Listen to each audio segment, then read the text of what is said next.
It's time now for Mark Meets. Tonight I'm joined by a man who was taken hostage by terrorists when he was just 13 years old. Benny Davidson and his family were flying from Tel Aviv to Paris when Palestinian terrorists hijacked the airplane and took those on board to Entebbe in Uganda. Benny has described what followed as a week-long ordeal which ended in a shootout between Israeli forces and the Palestinian terrorists. Tragically, 4 of the hostages lost their lives. Joining me now to tell us his truly remarkable story and to reflect on the current Israel-Hamas war is Benny Davidson. Benny, welcome to Mark Meets. Can you talk us through exactly what you and your family went through initially on that airplane?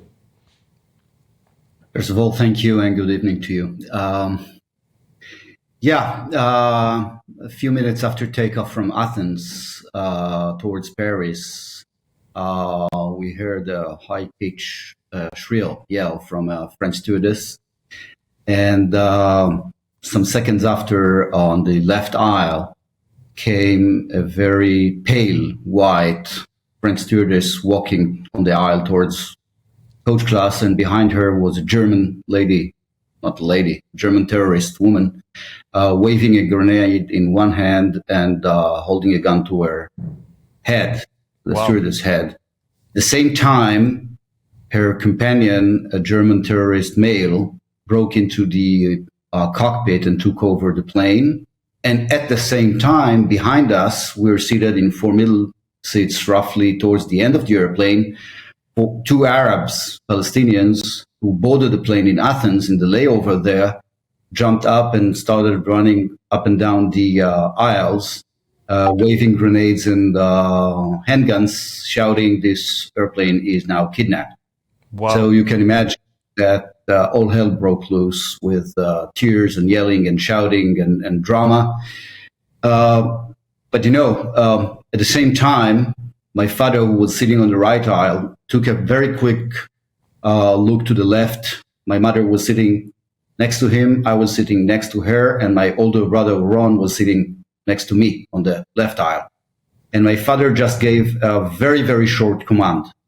Sit low in your seats. If a gun blasts off, you're not getting hurt by a bullet. So although all hell broke loose and it's a completely uncontrolled situation, to some extent, I felt, I wouldn't say safe, but I felt that my father and mother knows what's to be done and gave a very short command. A few minutes after, the terrorists demanded to collect all IDs and passports and flight tickets and whatever.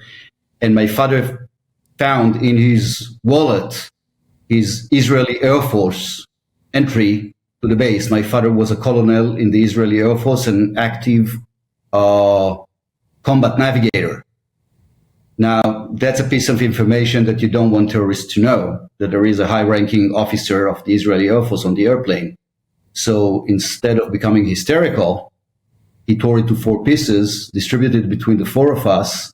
We each continued to tear it to smaller pieces, put it in our mouth, turning it into a small paper balls, and throwing it into a soft drink can in the seat in front of us. And thus, in a few minutes, we became culprits and, eliminating evidence.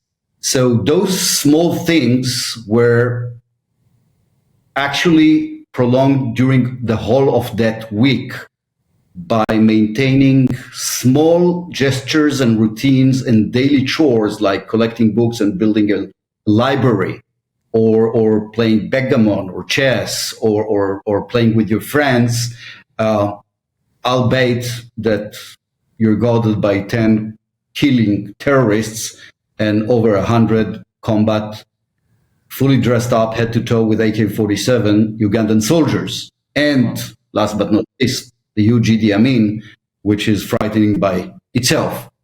So there are certainly lots of moments of terror and drama that can scar you. But those daily chores and activities, which I also hear from the hostages that are coming back now from Hamas, that they manage to implement some kind of a daily routine, is a great mask not to be traumatized a lot. Now, I'm not comparing 76 to 2023. We'll get to that, I'm sure, Yeah. because the situation now is much more severe. But that's in a nutshell. And were there any lingering effects? I mean, you spoke or wrote about the guilt you felt about some of the people that died. The man who led the rescue mission, Yoni Netanyahu, he was shot and killed by the terrorists. So, I mean, would you have any advice on how to deal with the sort of survivor's guilt? Well, it's true, Thurs, that the only thing that was a burden, I would say, on my shoulders for 40 years, I couldn't go up to Mountain Herzl, where he is buried and the great of the nation are buried, because I felt guilt of his death, that because of me, it's a little megalomaniac, right? But because of us, Israel lost a great combatant and a great potential leader. And Surian Hershko is a paratrooper who got paraplegic. He was very seriously injured in that operation. So I took it upon myself. But then on the 40th anniversary of Entebbe, I first spoke in public, actually in Philadelphia, in Yoni's childhood neighborhood. I was invited. And I didn't know what I'm going to say. And between my seat and the podium, I walked for like 10 meters. And I thought, what am I going to tell them? And it suddenly dawned on me that Yoni died for us and not because of us. That was his job. And I told the story, and I saw the reaction of the audience, and they were very moved and very inspired. And ever since, I'm roaming the world in Israel and telling that story, not just about the IDF heroism and the Israeli then government that was very brave to take such a difficult, extremely difficult decision. They sent 220 combatants to rescue 105 hostages. They could have lost the 220 and the 105. Yeah. It succeeded, except for the 4 hostages that died, and of course, Yoni. But moreover, I'm speaking a lot to the audience about the resilience that was built and inscribed in me during that week. And 1 week, or actually 10 days after we landed in Israel in 4th of July of 76, on 14th of July, we took off again, this time on a direct flight, this time with El Al and not with Air France. But we flew to New York, and then for a whole month spent the same bar mitzvah trip that was planned originally to the letter. That's amazing. So your parents took you on the holiday that you were originally going on when you were kidnapped by the terrorists. I mean, that is a fantastic example of resilience. And thank you so much for joining us, Benny Davidson. We unfortunately have to end it there, but what an amazing story.